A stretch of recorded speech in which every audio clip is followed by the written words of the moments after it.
Hello and a very warm welcome to Econoday Unplugged on Valentine's Day, Tuesday, the 14th of February, 2023. Terry Sheehan's on the US East Coast, Max Sarto's in British Columbia, Brian Jackson's in Sydney, and I'm Jeremy Hawkins in London. Well, last week was not a good one for fixed income. In fact, for US Treasuries, it's the worst we've seen so far in 2023. And the increase in bond yields and accompanying fall in stock prices can be largely attributed to the unexpected and sustained tightness of labour markets, particularly in the US, but also in most other G7 economies too. This has forced investors to reconsider the inflation outlook and hence the chances of central bank easing later in the year. So, bottom line then is just how strong are underlying price pressures? Terry, then, earlier today you had the US inflation update, suitably enough, which at first glance anyway looks a bit stronger than expected. What do the details tell us? Well, the all items CPI, which is our main one, is up 0.5% from last month and up 6.4% from a year ago. These were both a little stronger than expected in a Conde survey. Mhm. Unsurprisingly, a lot of it was food and energy, where we have seen consistent price increases on the food side, particularly in certain dairy items like eggs right now in the US. Also, energy costs were up significantly, uh, unsurprisingly, because our gasoline prices went up. So, but beyond that, excluding food and energy, it was still up a strong 0.4% month over month and 5.6% year over year. So this was all just a little above expectations. You could put this down to a little short-term volatility, but it really looks like the there are still persistent inflation pressures out there in the US economy. Okay, right. Let's move on from that then. I guess that follows on from kind of the intro we're talking about, which is looking at the labour market. Just over a week or so ago now, you had the January payrolls, which I wrote down here, up 517,000. The private Yes. payroll up 440 odd thousand. You've got an unemployment rate now of 3.4%, the lowest since Hmm. 1969. So, I mean, the key question here is just how tight is the labour side of the economy? And is it the case we're going to have to see it ease a lot more before perhaps we can see these CPI, and particularly core CPI numbers, start to decelerate significantly? Well, it was a huge surprise for the January employment number. Uh, a little word of caution there is that January is one of those months it's really hard to seasonally adjust because of weather impacts and shifting holiday timing and things like that. Hmm. But even accounting for those sorts of things, it was big number, and a lot of it was in the service sector, and a lot of the service sector was in leisure and entertainment, which mean the businesses that have been starved for workers, like restaurants, uh, are finally beginning to see some raises in their payroll. So it is suggesting that some of those open jobs that especially smaller businesses have been aching to get filled are beginning to happen. So the labor market is still very tight in the US. There is no doubt of that. But I might think that this very big number is something of a one off. Okay, if I go say stick with this labour report, some I did notice that, as you mentioned, is clearly a very strong number, but earnings growth, if I recall correctly, actually decelerated. So I suppose the key question there is it, can we still be in an environment in which we can see a further deceleration in wages growth, or do we really have to see weaker labour market data in general before that can come about? I think we are seeing a little deceleration in the pace of wage growth. January also includes things like some mandated increases in minimum wage in various states and Hmm. cities. Um, so I think we are seeing some deceleration in wage increases, but the up 4.4% year over year that we saw was still a very decent number. So I think we are going to continue to see wage increases, but I do think it is beginning to slow. All right, fair enough. There was a Reuters poll out I saw earlier today, and it covered a period from the 8th of February to the 13th. And according to the Economist surveyed, Fed funds rate now is expected to peak at, well, 5 to 5.25% in May, and that's up from 4.75% to 5% in January. And interestingly, 54 of the 8 economists surveyed see no cut by the end of the year. What's your sort of central case scenario for what the Fed's going to do? I guess kick off with the next meeting first, but also perhaps looking beyond that for the rest of the year. Well, I think we are looking at another 25 basis point increase in March. I think it's a March. Is that nailed on, 20. or could something still come out to prevent that, do you think? Something could come out, but I think it's more likely to be an exogenous event than something that's the U.S. economic data. Like Okay. this morning's CPI report actually reinforces the case for further rate hikes as they get more restrictive. Just a little footnote on the CPI report is the Bureau of Labor Statistics that puts out this report has what they call special aggregates. And one of those is the CPI for services, excluding rent. And this is the sort of non-housing services that the Fed keeps talking about as the source of inflation, and it's running above what the headline is, and it's not coming down as fast as the headline or the core. So when the Fed starts talking about needing to increase rates, this is the kind of thing they're looking at. It isn't just it's what's going on a little bit below the immediate headlines. Sticky bits of inflation. So Yes. do you what chances do you think of a Fed cut before the end of the year? I don't see one. I think they may pause after another hike or two just to allow those lagged effects of past rate increases to continue to work their way through the data. But I think Fed policymakers have been very clear that they do not see the fight against inflation as anywhere near done yet. And absent an extraordinary decrease in some of these inflation numbers, I don't expect one before the end of the year. Okay, fair enough. Anything else from your side, Terry? No, we're looking forward to the January retail sales figures tomorrow, which will be an important one before the next Fed meeting, but we don't know what that's going to look like yet. Right, fair enough. Great, thanks, Terry. Right then, let's Thank move you. across to Max and Canada. And talking of tight labour markets, where are we? Last Friday, we had the January employment report, which showed a hefty, 150,000 increase in jobs. It was almost 20 times the economy market consensus. And if I got my numbers right, I think full-time employment's now about 283,000 in the last 3 months. You got an unemployment rate of just 5%, a tick above the record low of 4.9%. So it's not really sort of the kind of recession figures that a lot of people are starting to talk about at the back end of last year, is it? Right. Like in the US, I don't really think people are talking about real recession that we've seen in the past. And globally, I think there's more optimism, but who knows what's going to happen in 6 months ahead, a year ahead, when there may be another flare up on the geopolitical side. So we don't really know, but looks like even if there are some contractions in GDP figures, I wouldn't call it a recession at this point. Fair point, because I must say, looking at just that employment report, I think average hours worked were up 0.8%. So presumably January GDP is going to be pretty strong.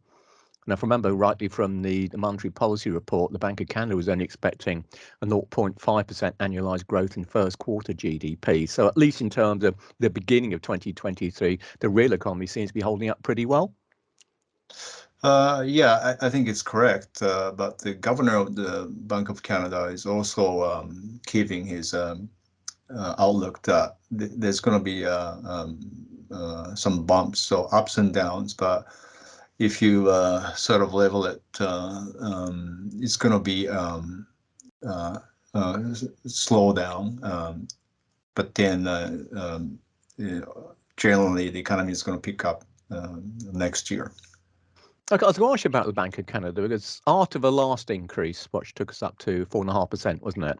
The governor said, to quote, with today's modest increase, we expect to pause rate hikes while we assess the impacts of the monetary policy tightening we've seen so far. So do you think to some extent that perhaps means that, okay, yes, we did get a very strong January employment report, but we need to see a suite of figures now before we really decide what's going to happen next?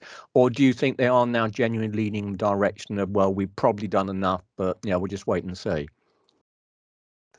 He sent a clear message that in the next policy announcement on March 8th, they're going to probably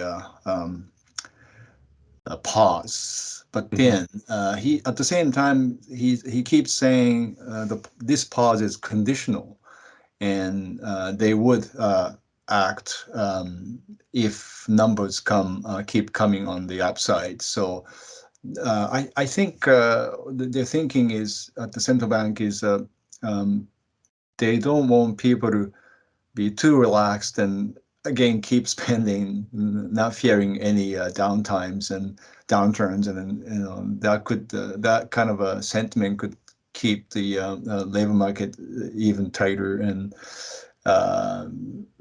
the consumer spending can keep them going at a high rate. So he wants people to cool down, and yeah, this means kind of a painful. It's a painful process for borrowers and people paying down the debt. But I think generally the bank is warning people that they're not done yet.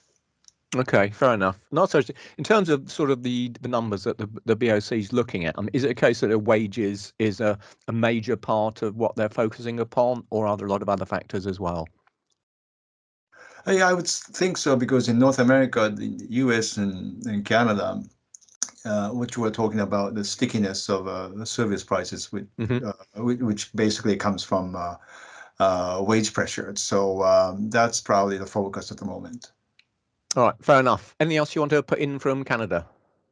Nothing right now. Right, let's get across to Japan then, where things are getting interesting, or could be getting interesting in terms of BOJ policy. So earlier on today, we had, well, by now, I suppose, an expected, but go back a couple of weeks ago, an unexpected nomination to take over the governorship of the Bank of Japan. Perhaps you can fill us in on that and whether it might mean something or it might not mean anything for what's happening to BOJ policy. Sure. Yes, Kazueda's choice was unexpected. And he's been away from actual policy making for years. So it seems to be a compromise to me. Amamiya would have been perfect choice in ordinary times, but that would have meant the prime minister picked somebody, one of the people who is actually responsible for conducting aggressive monetary easing, but failed to guide the inflation to a stable 2% annual rate. So, and also at the same time, I heard that Amamiya was ready to retire. He's done enough, and who wants to take up this position when after 10 years of a massive easing and couldn't really push the inflation at a stable range of 1 to 3, exactly 2%. So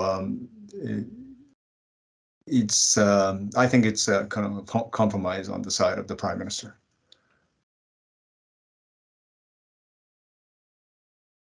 So I think we lost you for the moment there, Roy. So perhaps you lost me. What I was saying was, when we initially saw the announcement being made about the new governor, the yen spiked quite significantly against the dollar.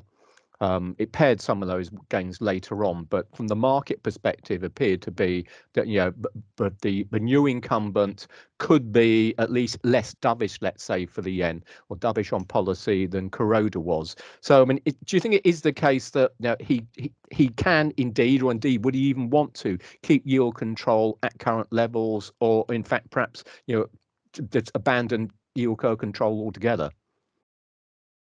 I don't think it's up to whether to decide. As you can remember, this whole range of what we used to call unconditional easing tools, it all goes back to January 2013, after Shinzo Abe led the LDP back to power the previous month.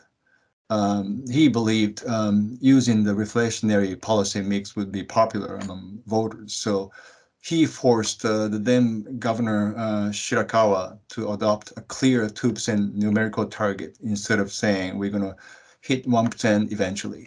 So with this policy framework, of which some BOJ people have been critical because they thought they've done their part, but then maybe on the fiscal side they spend more money. But the third point of creating growth strategies and deregulation that may or may not happen. I don't know. It might have been lost somewhere because there are so many targets, so nobody could keep track of it. So unless the prime minister and the governor of the Bank of Japan and the minister of economic policy get together and review and to see if targeting 2% is the right thing to do for Japan or not, or whether for that purpose the Bank of Japan should continue this easing policy stance. We can't just say, since we've got a new governor, it automatically change the direction. Right. And Ueda has been careful so far. He endorsed the current policy, and that probably he probably knows that commenting on it right now could change the direction of the dollar yen. And even if dollar comes down, it's probably halfway down, but still pretty strong against the yen. And if the yen appreciates too much, that would be good for the economy. That's the general thinking among Japanese policymakers. So do you think, but with the new government coming in, do you think that's an opportunity for kind of a sort of a wholesale review of monetary policy in Japan?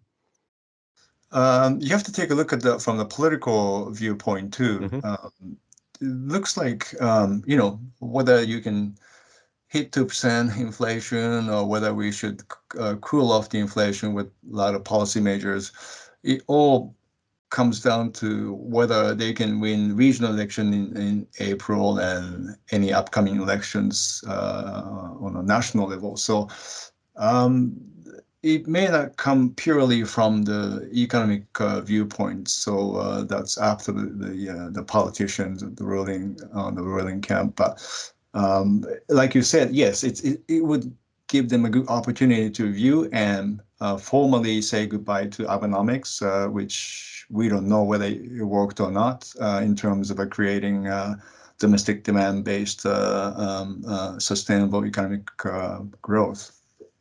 Okay, a last question, just in terms of looking at some of the potential underlying pressures stemming from the labour market.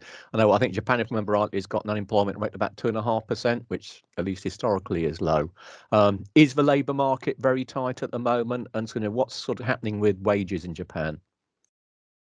Wages, as you can see, the latest data is a bit of on the upsides, but still, if you take a look at the not nominal, but the real wages, at the moment it's flat, but the indicator has been falling in the past several months.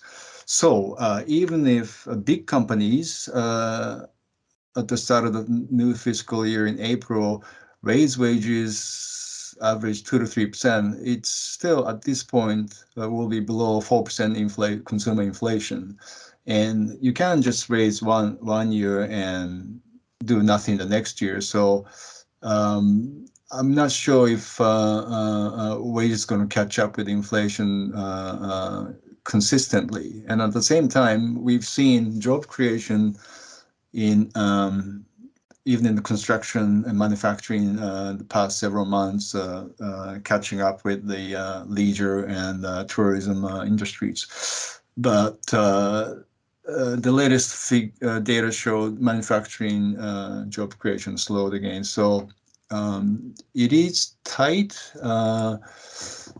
but it's not that tight as you can see in North America. Okay, fair enough. Anything else from your side, Max? That's it so far. Okay, great. Thank you very much for that. Right, let's get to Brian and Sydney then. Well, say Sydney. Let's kick off with China, I guess, Brian, if that's right with you. Sure. Looking at the good old Econoday ECDI, the Consensus Divergence Index, they've been running positive for China for quite a while now. But I guess we're still lacking the kind of hard data which tells us what's been going on since the end of the zero COVID policy. So is there anything which kind of gives us any real clues to just how well the economy is or isn't performing at the moment? Well, we have had the PMIs that came out at the start of the month, and they did show a bit of improvement both in the manufacturing sector and in services. So that's a bit of a positive. And you just looking at some of sort of the anecdotal and press reports, a little bit more confidence, I think, that we're getting a bit of a positive impact from removing those really tight public health restrictions, and B, the COVID outbreaks that we saw initially after those restrictions were removed seem to have been waning as well. So in general, I think public health conditions have been the main factor that's been holding back the Chinese economy for some time now. And if we do see that improve significantly going forward, then that, I think, will pave the way for hopefully a pretty solid rebound in economic activity. But as you mentioned, we're sort of in the blind spot for a lot of Chinese data at the moment. As many people will know, we don't get separate January data and February data at the start of the year. Instead, they combine those 2 months and publish them generally around mid-March. The reason they do that is because the timing of Lunar New Year holidays changes every year, so it often distorts the numbers. And so to sort of remove that distortion, they combine the January and February numbers, which just means we have to wait a little bit until we get a really good read on what's going on. Okay, I mean, I guess in terms of what we do have at the moment, some of the sort of January PPIs and the CPI figures, it still seems to be the case that, in contrast to so much of the world, inflation in China is still running at very low levels. Has that got anything to do with the way the labour market's performing at the moment, or is it due to other factors? Obviously the labour market is a big factor, but I think it's just generally speaking the low level of economic activity as a result of the zero COVID policies would be the main factor that I would point to as sort of dampening down inflation pressures, relative to most other countries in the world. We just haven't seen the same pickup in demand and other activity measures, and that's corresponding with the price measures that we've also been seeing. So again, you would think that perhaps if the economy does pick up a gear this year, then we might see a bit of inflation pressure build in the Chinese economy as well. Okay, I noticed some of the comments coming out of analysts in general have been, well, it's not unusual, I suppose, but very suspicious of some of the latest Chinese GDP data, to the extent that there seems to be a kind of belief that China didn't really grow at all at the back end of last year. Do you think that's a reasonable assumption, or do you think perhaps that's being a little bit too pessimistic, and it is actually starting to to recover a bit now? I think if you look at the PMI, again, the PMI numbers over the last few months of 2022, they were also pretty weak. So, whether the official numbers are to be trusted or not is always a big question, and that a lot of people have about the Chinese numbers. But even if you sort of abstract from that, the PMI surveys definitely indicate that, as you would expect, those really tight public health restrictions were having a big impact on economic activity. Right. I mean, I say China's going to be one of the interesting ones to watch this year, with so many people looking at commodity markets and everything else with a view to what happens to China will have a big impact on those. Okay. Thanks for that. Look, Australia. RBA's made a lot of noises in the past about what's going on in wages and what that ought to mean for RBA policy. We'll get the January employment report, if I remember rightly, tomorrow. December was weak, but what's expected for January? And do you support the idea that RBA tightening, there's still more of it to come? In short, yes. I think we'll still see continued strength in the labour market. We had actually consumer confidence numbers out earlier in the week, and that showed that consumers are still pretty positive about labour market conditions, and that's sort of one of the bright spots at the economy at the moment, because there is a lot of angst, obviously, about cost of living pressures and people's mortgage rates going up. And so when the RBA increased policy rates last week, they did highlight the fact that the policy tightening they've put in place does have obviously downside risks for consumer spending going forward, but there was nothing to suggest that they believe that they're done yet. They are still very much focused on inflation. Their inflation forecasts still have inflation well above their target, right up until 2025, and so it's really hard to see them doing anything other than continuing on with this policy tightening cycle. And again, we had in the consumer confidence survey that was out this week, they asked consumers, how much do you expect your mortgage rate to go up over the next 12 months? And pretty much 80% of respondents expect higher mortgage rates, and more than half of them expect mortgage rates to go over still by another 100 basis points on top of the increases that we've already seen. So a lot of people are quite nervous about that. It's been quite striking, some of the press coverage, the media coverage here in Australia, just about this policy tightening cycle. I think most of us on this call are old enough to remember previous tightening cycles, but there's definitely a lot of people in Australia who are going through their first major policy tightening cycle, and it's not a pleasant experience for many people. I mean, before last year, the last time the RBA ever hiked policy rates was way back in 2009, 2010. So this is a new experience for many people, and there's not only concern about that, but concern that basically the RBA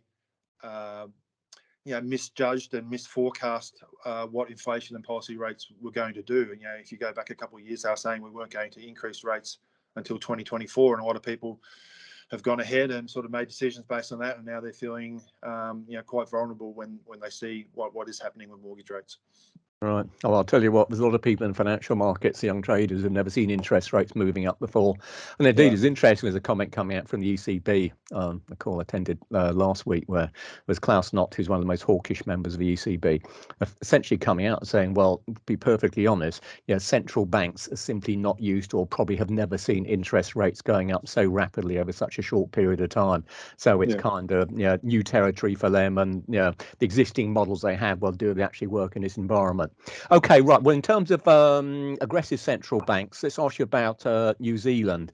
And I guess the key thing to ask there, not a nice part, time of the year at the moment for New Zealand, with the national state of emergency declared earlier on today. You got any feeling what that might have for the New Zealand economy, how broad-based the damage might be, and indeed whether that might have the implications for the RBNZ? It's obviously a developing. It's a developing story. I don't think these things tend to have a huge impact on monetary policy. I guess it might be a factor in the immediate meeting, which is happening next week. So I'm sure they'll pay attention to it, but I wouldn't expect that to have a long-term huge impact on the economic outlook. So I think again, hopefully, people are okay, and we can get everyone safe and everything working again as quickly as possible in New Zealand. But I don't think it's going to have a huge impact on the sort of medium-term outlook for policy. As I said, it might be mentioned next week when the RBNZ meets, but I still think their focus is on getting inflation back down and still going to see some further tightening policy going forward. All right, so it's more tightening out of Australia, more tightening out of New Zealand. India, was it last week, wasn't it? We saw the RBI raise interest rates by another 25 basis points. Since then, we've seen inflation over there coming in higher than expected as well. So is it the case that the RBI, which had perhaps been intimating rates and might not have too much further to go, but it's still a case that interest rates are going to go higher there as well? Yeah, I mean, I'm sounding like a broken record, but it's really still, very much, outside of China, it is still very much the theme throughout the whole region. India's inflation numbers can bump around a little bit from changes in food prices. That's got a heavier weighting than sort of most other major economies. But yeah, I think they're still very much in that tightening mode.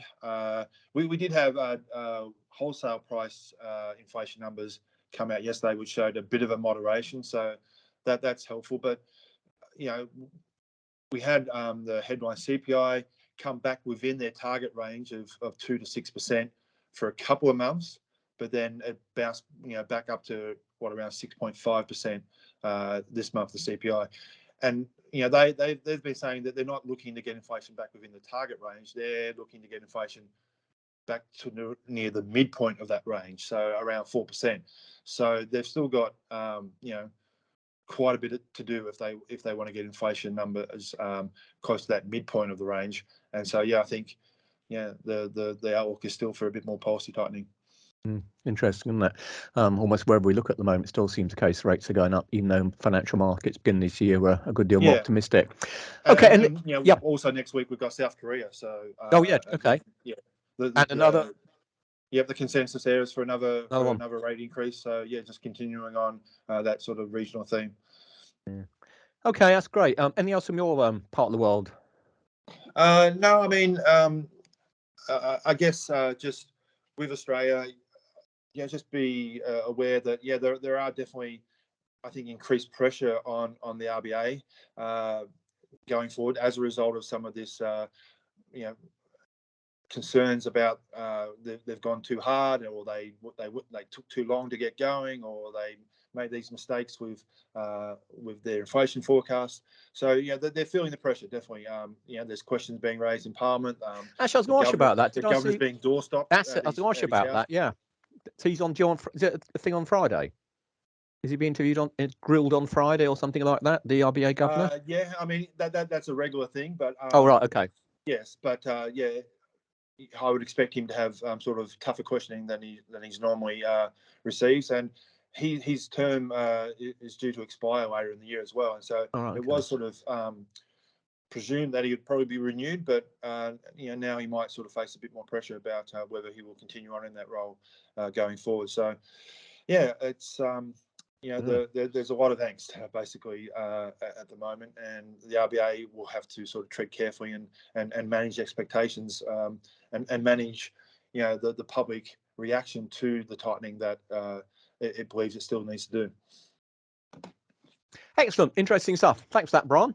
Right, let's wrap this up then with a bit of Europe. What do we got then? Well, coming out of the ECB, we, to all intents and purposes, know that we've got another interest rate hike coming in March, because although ostensibly the ECB doesn't issue forward guidance anymore, and at the last meeting, President Lagarde came out and effectively said, indeed the minutes as well said, that they intend to raise interest rates by another 50 basis points in March, which would match the increase we saw earlier on this month.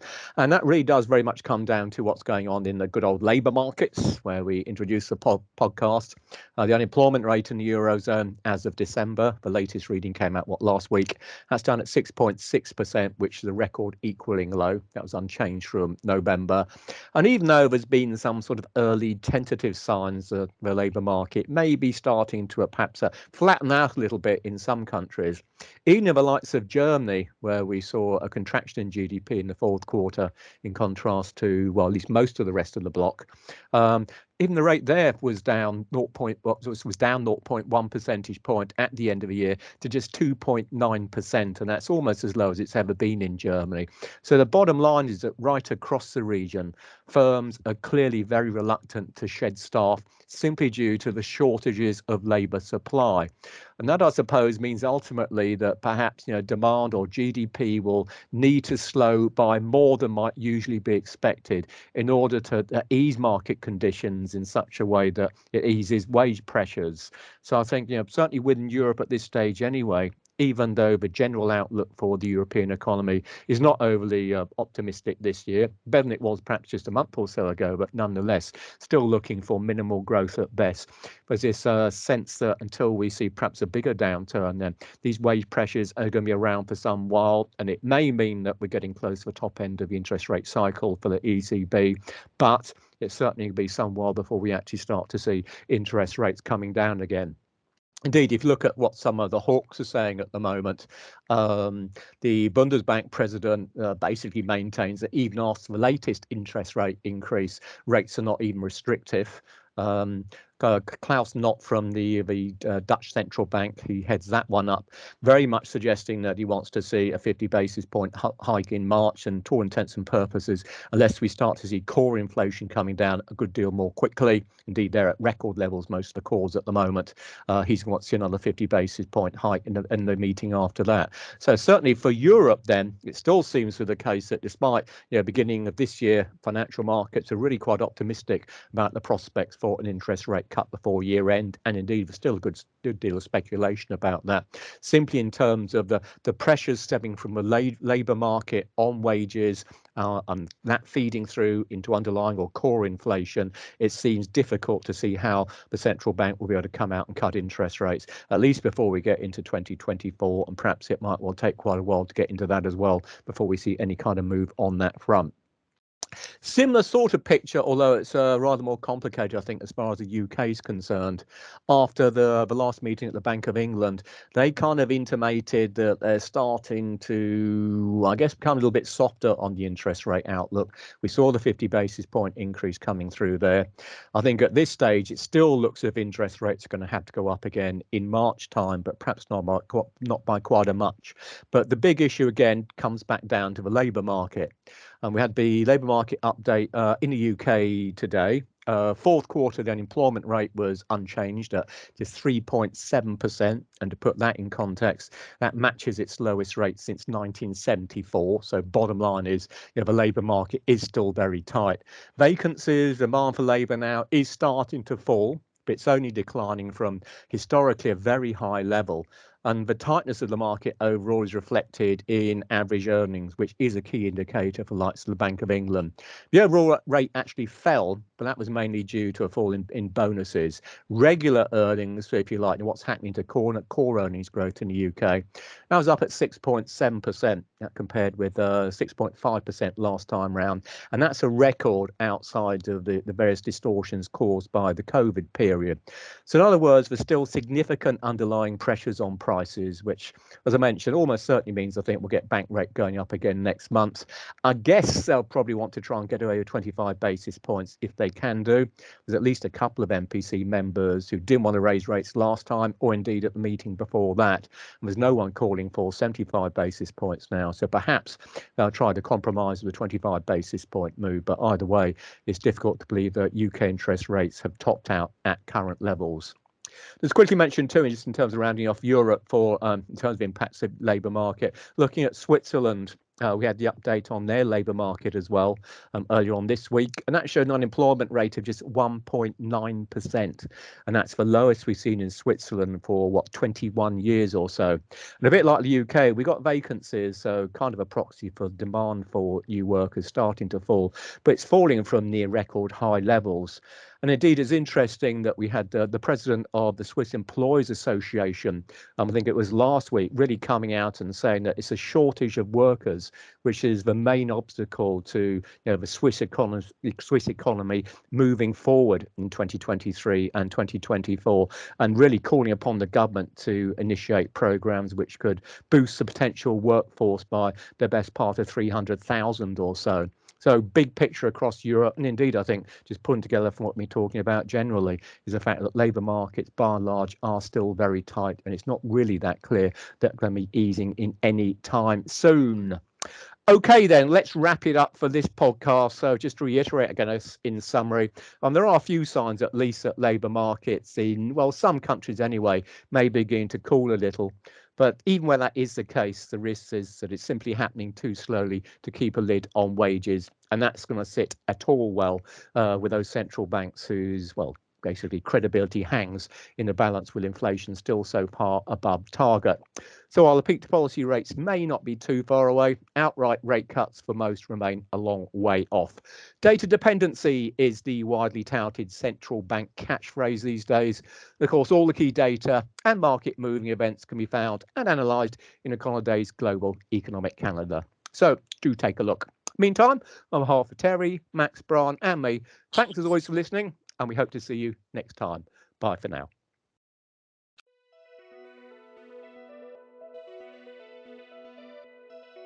Strategic investing and analysis are a lot easier when you can identify patterns and see how economic events and announcements correlate with specific market movements.